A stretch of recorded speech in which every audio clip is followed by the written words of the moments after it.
முருங்கைக்கீரை சூப்பு செய்யப்போறோம். முருங்கைக்கீரை சூப்புக்கு நான் ஃபர்ஸ்ட் ஒரு அடுப்புல ஒரு பாத்திரத்துல பாசிப்பருப்பு கொஞ்சமா எடுத்து வச்சு வேக போட்டிருக்கேன். ஸோ இது வேக போட்டு ஒரு பாதி அளவுக்கு நல்லா வந்து குக் ஆயிடுச்சு. ஸோ இந்த டைம்ல நம்ம வாஷ் பண்ணி வச்சிருக்க முருங்கைக்கீரையை சேர்த்துக்குவோம்.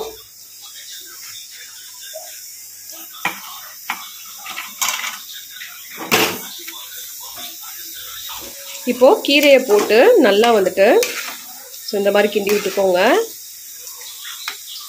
முருங்கைக்கீரையை சேர்த்ததுக்கு அப்புறம் ஒரு வெங்காயம் ஒரு தக்காளி வந்து நான் அரிஞ்சு வச்சிருக்கேன். ஸோ அதை அப்படியே வந்து நான் சேர்த்துக்கிறேன். இதுலேயே வந்து தண்ணி வந்து நம்ம கொஞ்சமாக வந்துட்டு விட்டுக்கோங்க. ஏன்னா சூப்புன்றனால தண்ணியாக இருந்தால் தான் நல்லா இருக்கும் அதுக்கு. ஸோ இது 2 நிமிஷம் வந்துட்டு நல்லா கொதிக்கட்டும். ஸோ இதுக்கு தேவையான உப்பு வந்து நம்ம கொஞ்சமாக சேர்த்துக்கலாம். சூப்புக்கு தேவையான உப்பு சேர்த்துக்கலாம்.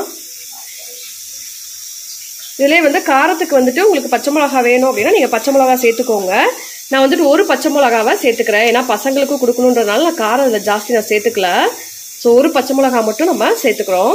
ஸோ இது நல்லாவே நமக்கு கொதி வரட்டும். அந்த போட்ட வெங்காயம் தக்காளிலாம் நல்லா மசிஞ்சு வரட்டும்.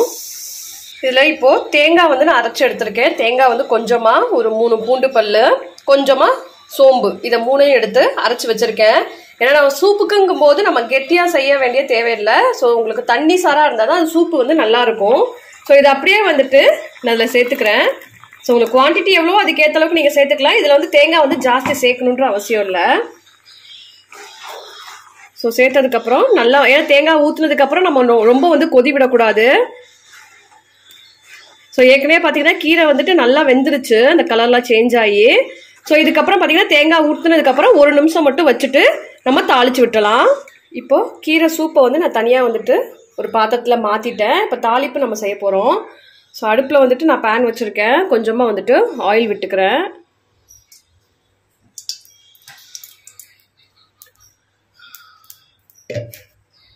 இதில் இப்போது நான் கொஞ்சமாக கடுகு, கொஞ்சமாக ஜீரகம், உளுந்தம்பருப்பு, ஒரு 3 வரமிளகா அளவுக்கு எடுத்துருக்கேன். நம்ம காரம் வந்துட்டு அதில் எதுவும் சேர்க்கல ரொம்ப.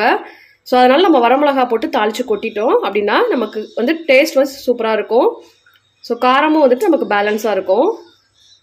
ஸோ இதை அப்படியே வந்துட்டு நான் எண்ணெயில் சேர்த்துக்கிறேன்.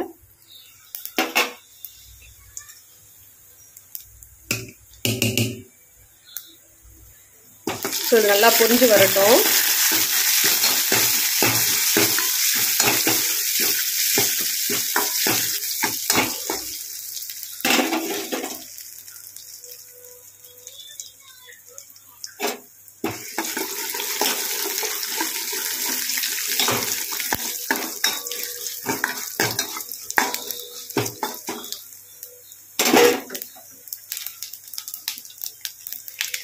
இது போட்ட கடுகு எல்லாம் நல்லா பொரிஞ்சு வந்துருச்சு. இப்போ கொஞ்சமா வெங்காயம் சேர்த்துக்கிறேன்.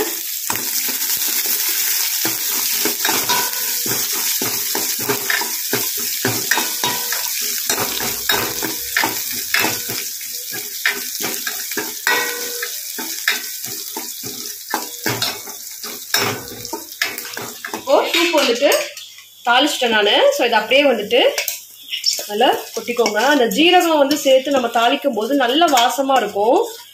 அது இன்னும் டேஸ்ட் கொடுக்கும் நம்ம சூப்புக்கு. ஸோ இதை அப்படியே கலந்து விட்டுட்டு நம்ம பரிமாற வேண்டியதான். ஸோ சூப்பராக வந்துட்டு முருங்கைக்கீரை சூப்பு வந்து நமக்கு ரெடி ஆயிடுச்சு. ஏன்னா இந்த பசங்க வந்துட்டு நம்ம டைரெக்டாக முருங்கைக்கீரை அப்படின்னு செஞ்சு கொடுக்கும்போது அது நமக்கு வந்து சாப்பிட மாட்டேன்றாங்க. இந்த மாதிரி சூப்புங்கும் போது ஸோ ரொம்ப வந்து இஷ்டப்பட்டு சாப்பிடுவாங்க. கண்டிப்பாக ட்ரை பண்ணி பாருங்க. நம்ம சேனல் நீங்க ஃபர்ஸ்ட் டைமா பாக்குறீங்க அப்படின்னா மறக்காம சப்ஸ்கிரைப் பண்ணிருங்க. பக்கத்துல இருக்க பெல் ஐகானையும் பிரஸ் பண்ணிருங்க. அதுல ஆல்ன்ற ஆப்ஷனையும் நீங்க வந்து கிளிக் பண்ணிருங்க. சோ நான் ஃபர்தரா போற வீடியோஸ் எல்லாமே உங்களுக்கு நோட்டிபிகேஷன்ல வரும். அண்ட் இந்த வீடியோ உங்களுக்கு பிடிச்சிருந்தது அப்படின்னா மறக்காம லைக் பண்ணுங்க, ஷேர் பண்ணுங்க, சப்ஸ்கிரைப் பண்ணுங்க.